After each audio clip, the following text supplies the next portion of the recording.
Non, l'autre, elle est L'important, c'est de demeurer. Il n'y a rien d'autre qu'on peut faire.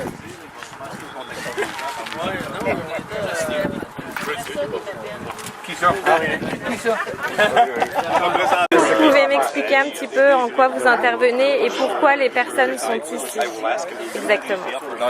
Pourquoi j'interviens? Les gens sont en grève depuis 3 semaines ici, suite à une rupture de négociation avec l'employeur. Nous, le syndicat des métallos, lorsqu'il y a une grève, c'est sûr que ça nous touche, c'est nos membres, donc il faut les représenter adéquatement. Présentement, ces gens-là reçoivent des bénéfices de grève du District 5, qui est le Québec. On a un fonds de grève au Québec pour eux autres. Ils reçoivent des bénéfices de grève provenant de l'international. Mais ça, c'est pas assez. On demande à toutes nos sections locales en ce moment d'appuyer nos grévistes ici à Grenville pour qu'ils puissent bénéficier de plus d'argent pour payer leurs choses de la vie courante de tous les jours. Donc, nous, vous savez, l'argent, c'est la base pour se battre. Si ces gens-là ne sont pas capables de se battre, là, on a un problème. Donc, il faut les encourager. Donc, on demande à toutes nos sections locales au Québec de les aider. Présentement, ça Santa Monica, les points majeurs, c'est les régimes de retraite, les salaires, le régime d'assurance et la période de probation. Donc, les régimes de retraite, l'employeur veut couper en deux les bénéfices. Les salariés lorsqu'ils prennent leur retraite. Et pour les nouveaux salariés, il va leur donner un régime à cotisation déterminé. Donc, ça, on appelle ça un régime avec les orphelins salariés. Ça fait en sorte d'avoir un régime à 2 vitesses. Et les plus jeunes qui vont être embauchés n'auront pas ce que les plus vieux ont en ce moment. Donc, ça fait en sorte que ça va diviser les travailleurs. Et au bout d'une dizaine d'années, le groupe va être divisé. Les jeunes vont soutenir des plus vieux qui n'ont pas pu vivre, c'est ça. Ça va être de la chicane. Donc, au niveau du salaire, l'employeur est prêt à donner 20 cents par année, maximum le quota. 20 cents par année, mais il demande 40 de la facture des assurances que les travailleurs doivent payer à partir de la signature de la convention collective. D'accord. Donc, moi, ce que je peux voir, c'est qu'il n'y a pas de bonne volonté là-dedans. Mais pourquoi il ne veut pas trouver des arrangements, le patron? On ne comprend pas exactement pourquoi. À son usine de Tarentum en Pennsylvanie, c'est M. Lamotte qui dirige l'usine là-bas aussi. C'est les mêmes problèmes. Ils sont en négociation en ce moment, ça va pas bien. Ils coupent pas de monde. D'accord. Donc, il doit y avoir un mandat à quelque part. Là, Oui, quelque chose qui ne regarde pas bien. Oui, c'est ça. sûr. Et du coup, vous apportez quoi? Qu'est-ce que vous allez faire concrètement pour les appuyer, toutes les personnes? Nous, mais déjà là, il y a des sections locales qui sont venues. Des sections locales comme ArcelorMittal à Contrecœur sont venues la semaine dernière. Lafarge à Saint-Constant sont venus. Eux autres, Lafarge ont été en grève pendant 3 mois cet hiver.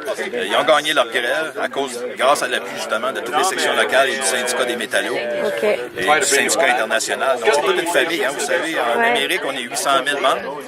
Puis on est 50 millions sur la planète. Donc, on a une force. Il faut s'en servir de cette force-là. Il faut faire connaître ce qui se passe ici. Il faut que la Grenville, ça soit perçu partout qu'il y a un problème ici. Donc, à partir du moment que ça va être perçu comme ça, mais on se fait poser des questions.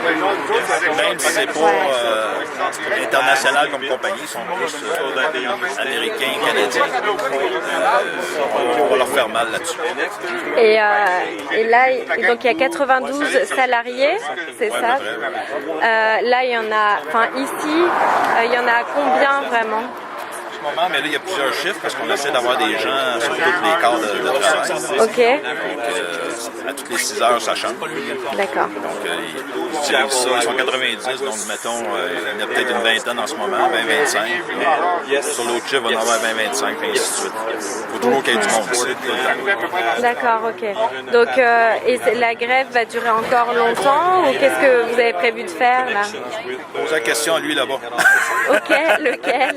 Monsieur Lamotte. Monsieur Lamotte, le patron qui est dans le bâtisse là-bas. Lui, il sait. Qui nous appelle, nous, on veut négocier. On veut négocier de bonne foi, on veut s'asseoir avec lui. Mais il a coupé les ponts, donc on ne comprend pas trop pourquoi. S'il veut m'appeler, moi j'ai déjà été permanent ici, j'étais le conseiller syndical. Il peut m'appeler n'importe quand, ça me fait un immense plaisir d'aller à la rencontre. D'accord. Est-ce que vous pouvez pouvez me rappeler votre nom et votre fonction? Moi, je suis Alain Croteau, du syndicat des métallos. Je suis directeur du syndicat des métallos au Québec et vice-président de la FDA. OK. Merci beaucoup. Le point important qui a été soulevé tantôt, c'est que le syndicat des métallos va amplifier son appui au conflit parce que maintenant, ça fait 3 semaines que ça dure et les travailleurs ont besoin de cet appui-là qui va venir de l'envoi d'une lettre la semaine prochaine à l'ensemble des affiliés des métallos au Québec. Et si l'employeur ne revient pas à la table des négociations dans un délai raisonnable, ben on va accroître ces appuis-là, on va aller au syndicat canadien et éventuellement on fera une campagne si nécessaire aux États-Unis parce qu'on parle d'une multinationale.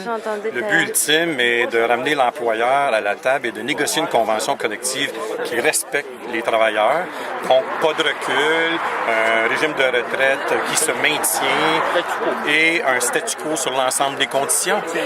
À ces conditions-là, le syndicat des métallos est prêt à négocier n'importe quand, jour et nuit, la fin de semaine. Et l'objectif, c'est de soutenir les travailleurs pour amener l'employeur à la table des négociations. OK, d'accord. Bon. Voilà. Bon, et vous savez pas quand est-ce que vous allez faire quoi? Vous allez être là tous les jours? Vous allez faire grève tous les jours? Ligne de piquetage à tous les jours, c'est ça. Absolument, 24/7. Les travailleurs, je pense que vous le voyez ce matin, sont déterminés.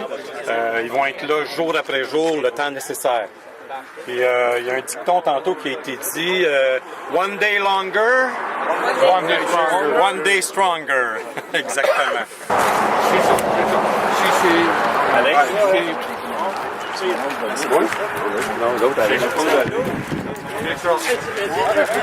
L'important, c'est de demeurer.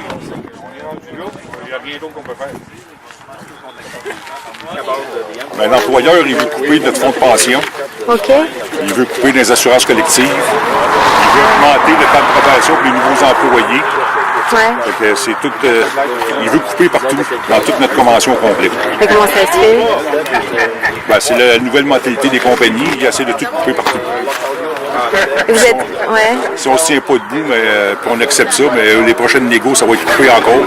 Et il est où votre patron là? Il est où le patron là? Il est pas là? Il est pas venu vous voir? Le patron à l'intérieur de la compagnie? Ouais. Non, il vient pas. Il vient pas. Et vous lui avez écrit et tout et... Ben, on avait commencé à négocier, puis avec les offres, les coupures qu'il voulait faire, mais les négociations l'ont arrêté brusquement. Ah d'accord.